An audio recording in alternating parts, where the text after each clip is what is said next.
एवढा तर माहित आहे. हो एक बाई आहे बाबा उन्हाळ्यात.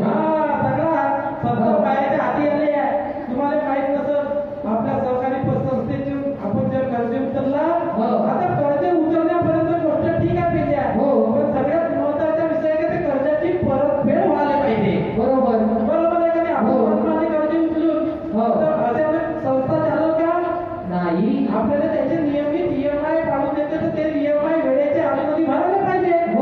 जर वेळेच्या आतमध्ये ते ईएमआय नाही भरला तर आपल्यावर आपण थकीत करतो पेल्या. त्यामुळे एनपीएच्या प्रमाण वाढते. आता काय एसएलआर आणि सीआरआर हा एक प्रकार तुम्हाला माहित आहे का. एसएलआर आणि सीआरआर हा थकीत व्याजाच्या आपण ठेवी याच्यामुळे कॅल्क्युलेशन होते. म्हणजे आपण जे नियमित पैसे किती आणतो आणि त्याच्या एफडी मध्ये रूपांतर किती करतो तर त्याच्यातून लोन किती वाढतो ते सीआरआर आहे. एसएलआर अजून समजून सांगून पेल्या प्रत्येकाने विचार करायची आहे. आता पेल्या तुला वाटते महिला सक्षमीकरण केव्हा होईल सांग बरं पेल्या. महिला सक्षमीकरण केव्हा होईल अजी कसं आहे माहितीये का. आता घरातल्या माणसं कामाला जातील बायाने काही काम केलं पाहिजे का नाही. अरे बचत गटाच्या माध्यमातून तुला माहित नसेल पेल्या कितीतरी बचत गट सगळ्यात जास्त आपल्या पतसंस्थेमध्ये खाता खोलतात. आपल्या पतसंस्थेसाठी जोरात टाळ्या वाजवल्या पाहिजे का नाही. बरोबर आहे का नाही.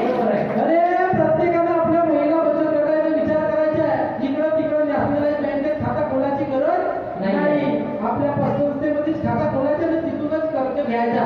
प्रत्येकाने आपल्या पतसंस्थेत कर्ज भेटते. कसं आहे पण तरी पण काही लोक बचत गटाच्या माध्यमातून विविध वेगवेगळ्या योजनांचा फायदा घेण्यासाठी काय म्हणतात आयसीआयसीआय बँके किंवा अशा वेगवेगळ्या बँकेमध्ये खाते खोलून कर्ज उचलते. पण त्यांना कसं बचत गटाला नॉलेज नाही आहे का नॅशनलाइज बँकेच्या खाली 7% कर्ज आणि आपल्या पतसंस्थेचा 10% जर कर्ज उचलला तर त्याच्या महिन्याच्या कर्ज जाते आणि आपला वर्षाचा कर्ज आपल्याला भेटते. म्हणजे पैसे आपल्याला कमी द्यावा लागते. त्याने म्हणजे आपल्याला 12 महिन्याचे